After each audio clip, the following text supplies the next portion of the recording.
জমিনে আসলাম। আজকে তো কোটি কোটি জাকের, লক্ষ লক্ষ জাকের। হুজুর যখন এই জমিনের মধ্যে আগমন করলেন, হিন্দুদের বাড়ি, বাবু বাড়ি, মুসলমান শুনে না, এখনো সেই বাড়িগুলো আছে। এই রাজ্যের মধ্যে নামাজ নাই, এই রাজ্যের মধ্যে কুরবানি নাই। এই মহল্লার মধ্যে এমন অবস্থা, মানুষ আজান পড়লে মাঠে চলে যায়। মানুষ ঈদের দিনেও মুসলমান লাঙ্গল জোয়াল নিয়ে মাঠে চলে যায়। হুজুর বলেন, বাবা এমন একটা জায়গা আমি আসলাম, কেন যেন চোখের পানি সদা সর্বদাই পড়তো আর কাঁদতাম। হুজুর সান্ত্বনা দিত, বলতো, বাবা একদিন এই জায়গা তাম পৃথিবীর মানুষগুলোর মহাজামাত হবে বাবা। এমন একটা দিন আসবে, সেদিন ওই জমিনের মধ্যে মহাজামাত হয়ে যাবে। আমি তো বুঝতে পারি নাই বাবা, কিন্তু আমার পীরের কথা মতো থেকে গেলাম। প্রথম জুম্মার নামাজ হলো, 3 জন 2 জন মুসল্লি, আমি ইমাম। মুসলমান ঈদের নামাজ হলো, 3 জন নিয়ে জামাত হলো। এত মানুষ কিন্তু নামাজে নাই, ঈদের নামাজে নাই, জুম্মার নামাজে নাই। মানুষগুলো আজান দিল, অন্যদিকে রওনা হয়ে যায়। আমি ওখানে এসে আমি এমন একটা মদিনাওয়ালার গান শুরু করে দিলাম, যে গান শুনে সারা পৃথিবীর মানুষগুলো পঙ্গপালের মতো ছুটে আসলো। ইয়া রহমা তাল্লা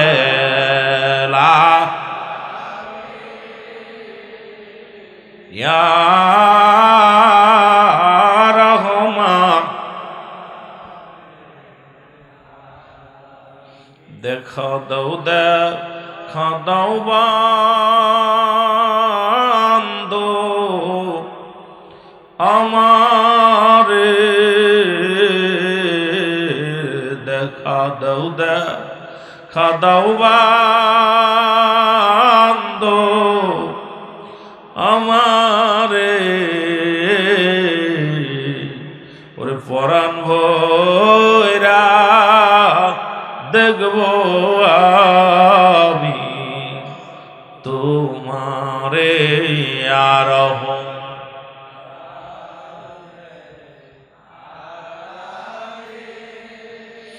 ইয়া রহমা, এ দুনিয়ার মুসলমান,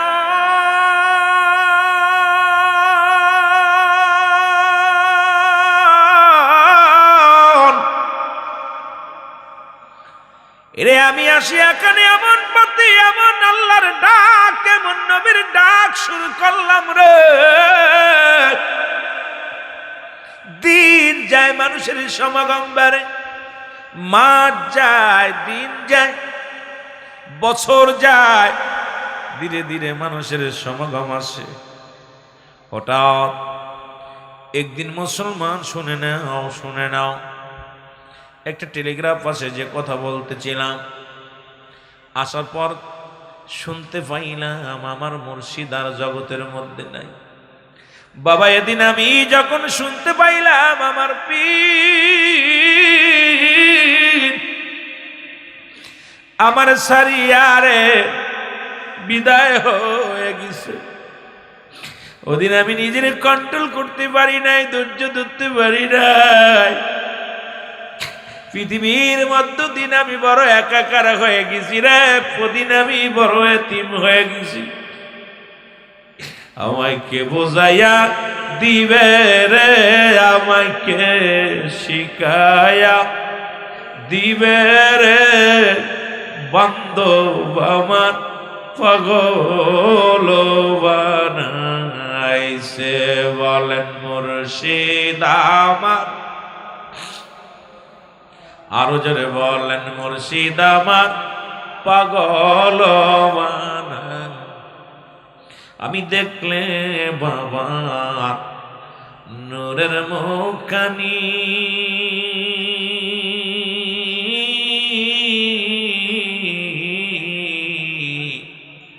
শান্ত করতাম হাজারো দুঃখের আমার মুখখানি, শান্ত করতাম হাজারো দুঃখের আমার বুকখানি।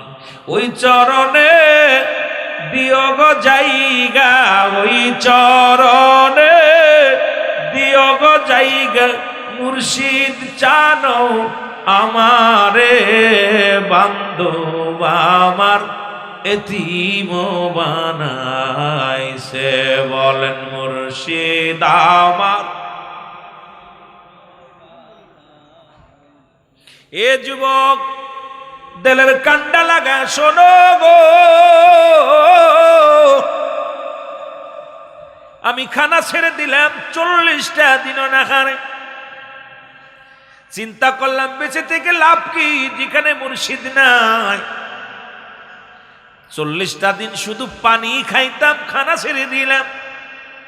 রাতে মনে করতাম আর দিনের আলো দেখবো না, দিনে মনে করতাম আর রাতের আলো রাত অন্ধকার দেখবো না। এভাবে কেটে গেল, দেখতে দেখতে 40টা দিন পার হয়ে গেল। আপন পীরের 40টা পালন করার জন্যে আমি এনেত পড়ে যাব। তোমার বড় পীর আম্মাজানকে সঙ্গে নিয়ে, আরে মুসলমান শোনো, তোমার আম্মাজানদের নিয়ে, আম্মাজানকে নিয়ে, সফর সঙ্গীদেরকে নিয়ে কোথায় আপন পীরের 40টা পালন করার জন্য রওনা হয়ে গেল। নৌকা এসে ভিড়ল, এই নৌকার মধ্যে আমি উঠলাম। এরপরে নৌকার মধ্যে উঠিয়া তোমার আম্মা জানের উরতের পরে মাথার মোবারক রাখলাম। এরপরে আমি বেহুশ হয়ে গেলাম। সবাই চিন্তা করে মুজাদ্দিদ সাহেব আর বুঝি দুনিয়ার মধ্যে তোমার থাকবে না, বাঁচবে না। কিন্তু বাবা বড় কষ্ট। এরপরে কি হলো শুনে নাও বাবা।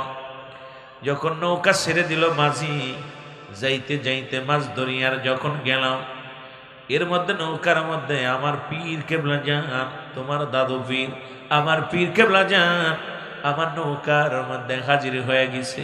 আমার মুর্শিদ আমারে ডাকতে বলে, বাবা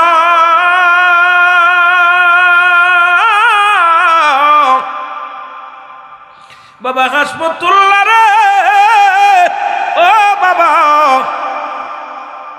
তোমারে খানা ছেড়ে দিছ, নিজের তুমি কি মনে করো?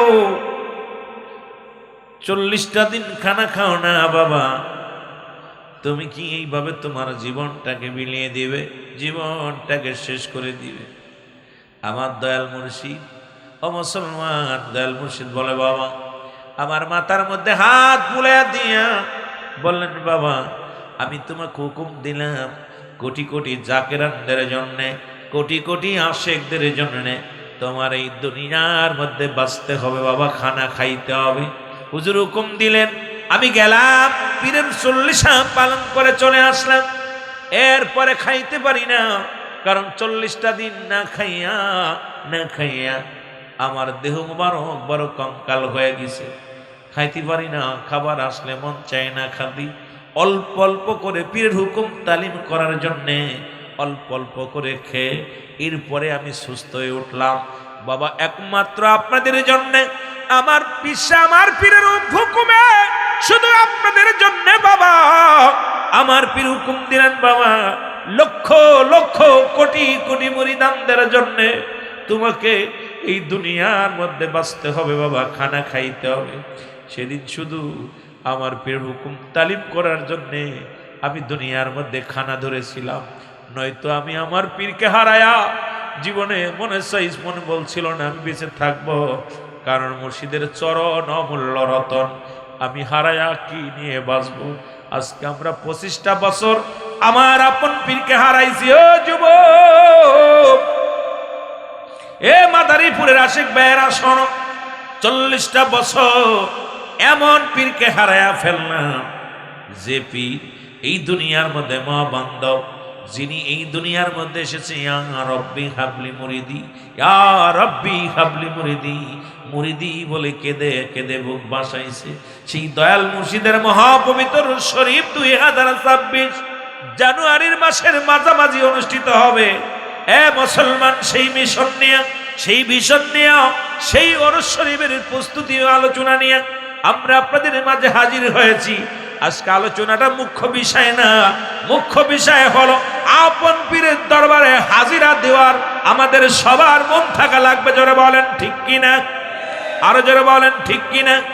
কারণ কে কি বলল, কে কি করলো, কে কি জানালো, কিচ্ছু যায় আসে না রে বাবা। আমরা আপন পীরের কদমে থাকতে চাই কি চাই না? আট্টশির হুজুর কি মরাফির, আট্টশির হুজুর কি মরাফির। এ রাসূল বলে মেরকাত শরম মেরকাতের 10ম খণ্ড 722 নম্বর পৃষ্ঠা, তাফসীরুল বায়ান 5ম খণ্ড 524 নম্বর পৃষ্ঠা। রাসূল তো নিজেই বলে আলা সাবধান, ইন্না নিশ্চয়, আলা ইন্না উল্লাহি আল্লাহর তরফ থেকে যারা ওলি হয় গো, লা নাই লা ইয়ামুত, তাদের মৃত্যু নাই। সুতরাং এমন দয়াল পীর আট্টশির জমিনে এখনো জিন্দা আছে। আমরা জাকের ভাইরা যারা, আমরা আমার দয়ালের মুরিদ যারা, আমাদের চিন্তাধারা এখনো দরবারে নালিশ দিলে, এখনো দূর দূরান্ত থেকে যদি দয়ালের কদমে নালিশ দিই, এই নালিশ বিফলে যায় না। আল্লাহ রব্বুল আলামিন খাজা ফরিদপুরের ওসিলায় আল্লাহ কবুল করে। জোরে জোরে বলেন ঠিক কিনা?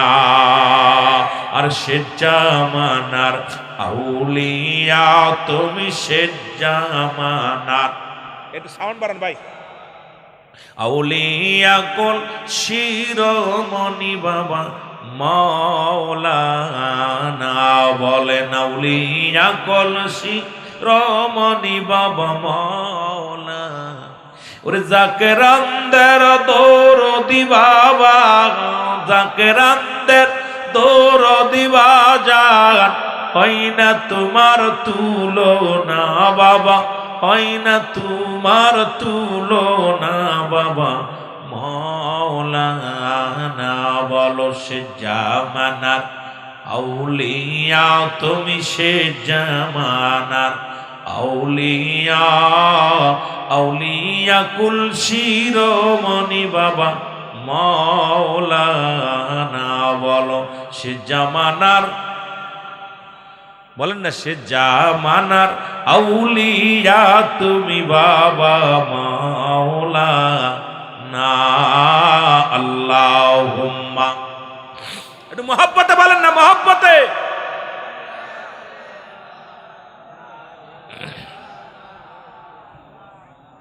ওয়ালা আলি সাইয়্যিদিনা।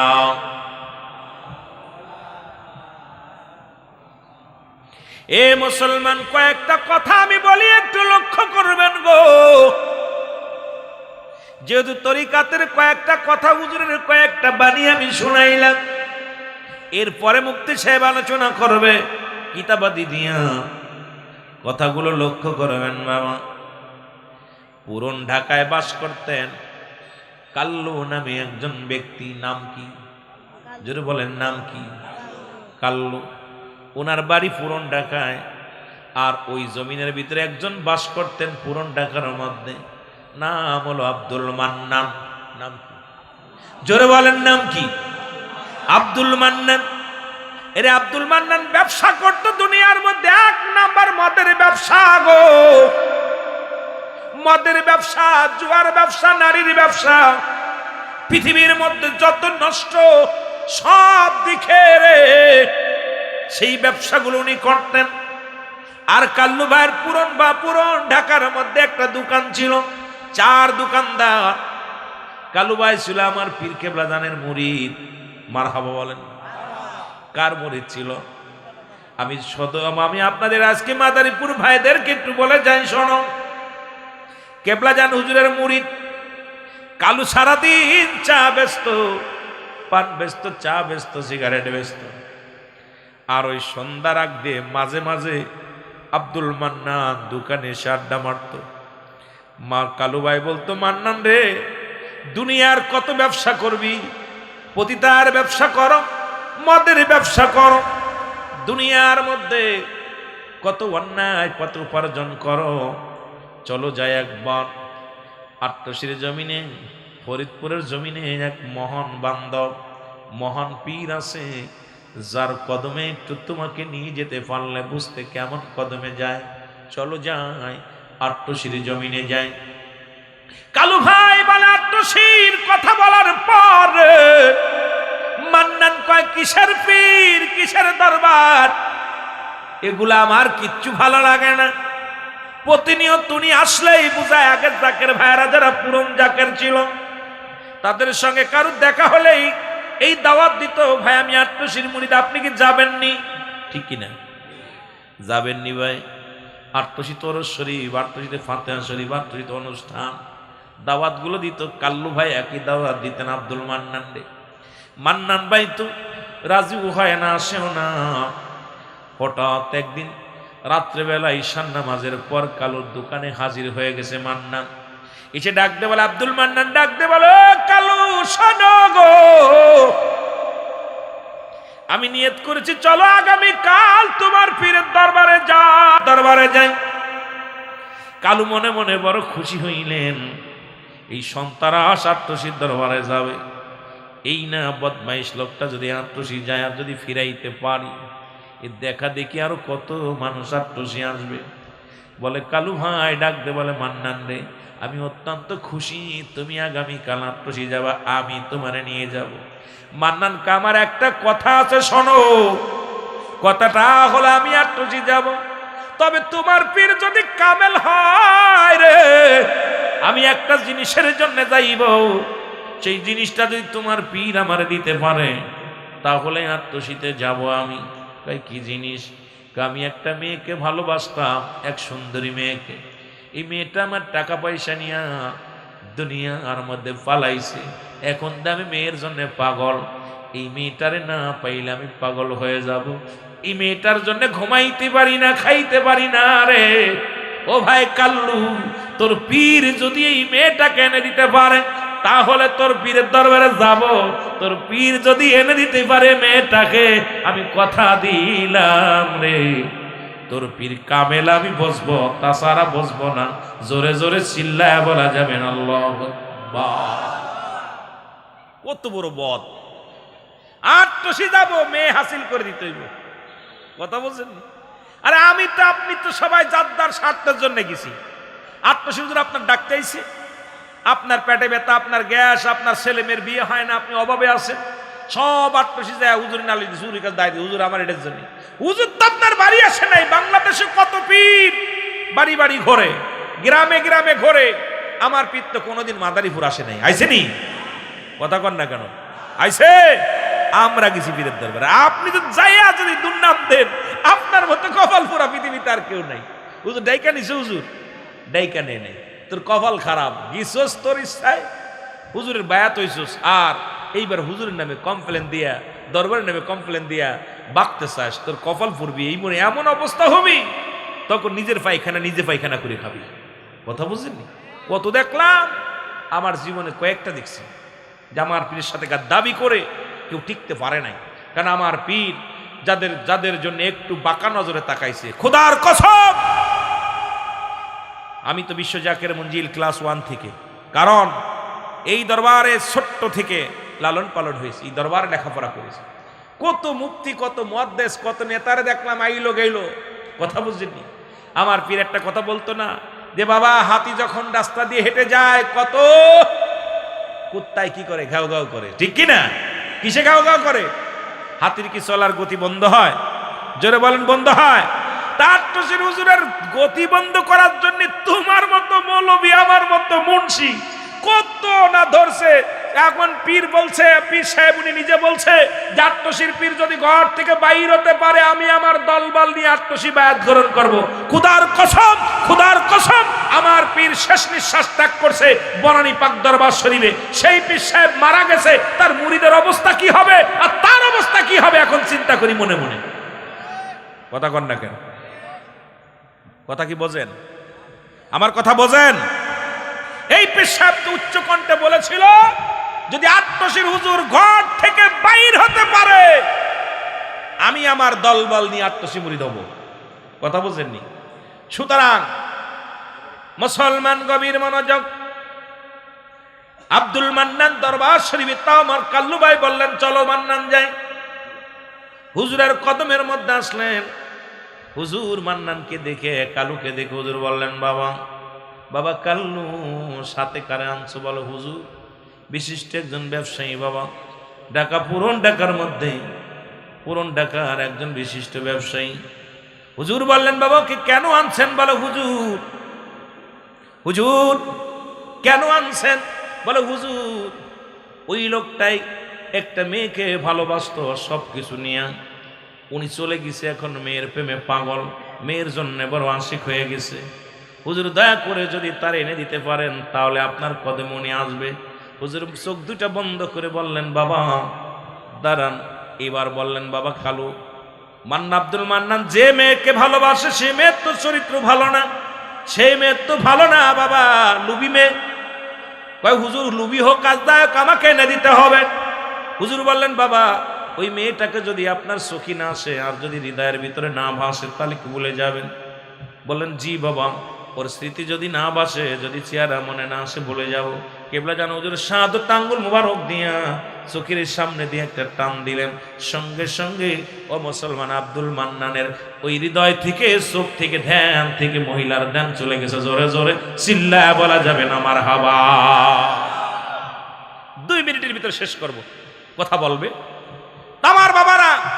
এবার আব্দুল মান্নান বাড়ি গেছে, বাড়িতে কিছুদিন পরে ভালোই চলতেছে ব্যবসা বাণিজ্য, সব মেয়ে তো ভুলে গেছে। আচ্ছা আবার কইছে, কালু চল দিয়ে আটটসি যাবো। গিয়েছে, কয় তোর আটটসি হুজুরে ভালো লাগে, ইয়া আল্লাহ ইয়া রহমান রাহিম ইয়া রাহমাত লিল আলামিন বলে ডাক দেয়, এটা ভালো লাগে, চল না যাই।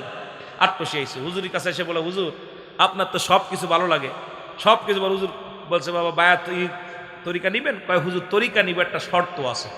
কয় কি শর্ত?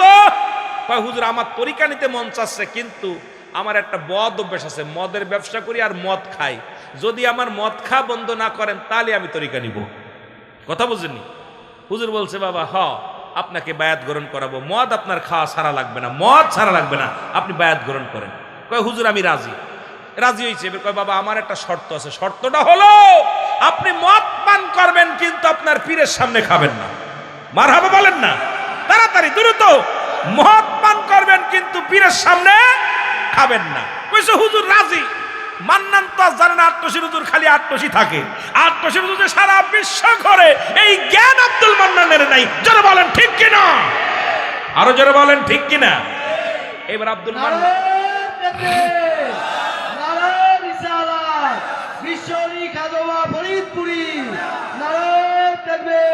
আমার ভাইয়েরা, এবার আব্দুল মান্নান কথা খেয়াল করেন, গল্প একদম শেষ। আব্দুল মান্নান বলছে, হুজুর আমার বায়াত করাই দেন। হুজুর বায়াত করাই দিছে। বায়াত করা 1-1.5 ঘন্টা পরে বাড়ি চলে গেছে। বাড়ি চলে গেলে তার মদ হুজুর দেখতেছে না আমার বাড়িতে। পরে কয়, বিবি তাড়াতাড়ি মদ দে। মদের বোতল খুইলা যখন মদ গ্লাসের মধ্যে ঢালছে, দেখে খাজা ফরিদপুরি সামনে। সুবহানাল্লাহ বলেন না, আরো জোরে বলেন। কাম সারছে। এবার জেনে যায় মদ খুলে সে দিকে আটটসি হুজুর কয়, আরে হুজুর তো আটটসি থু আসলাম, বাড়ি আইলো কেমনে? তা আমার বাবারা, সুতরাং লম্বা আলোচনা হুজুরকে বসায় রেখে বেয়াদবি অনেক হয়েছে, আর নাই। তা আমি আপনাদেরকে একটা কথা বলি, আপনারা মনে করেন না আটটসি গেলে হুজুরে পান আর বাড়ি থাকলে পান না। আপনারা যেখানে থাকেন ওই সাগরের মধ্যে একটা খসরব আমার উস্তাদ ওয়াজ করে মাঝে মাঝেই, আপনার কয়েকদিন আগে ওয়াজটা করছিল আপনার জম্মার না পারে, যে এই খসরবটা কয়টা ঘুরলি মারছে এরাও আমার পীর কেবলা জানে, দেখতে পাই, ঠিক কিনা? সুতরাং আপনি যত বড় বাটপারি করেন না চালাকি করেন ধরা পড়ে যাবেন।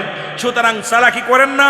আটটসির মহান পীর, মহান বান্দা খাজা ফরিদপুরের চরণে থাকেন। মুসিবাতের জামানা, বিপদের জামানা।